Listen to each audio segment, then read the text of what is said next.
त्रिगुणाकारं त्रिनेत्रं च त्रियायुधं त्रिजन्म पापसंहारं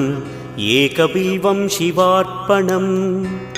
त्रिशाखैः बिल्वपत्रैश्च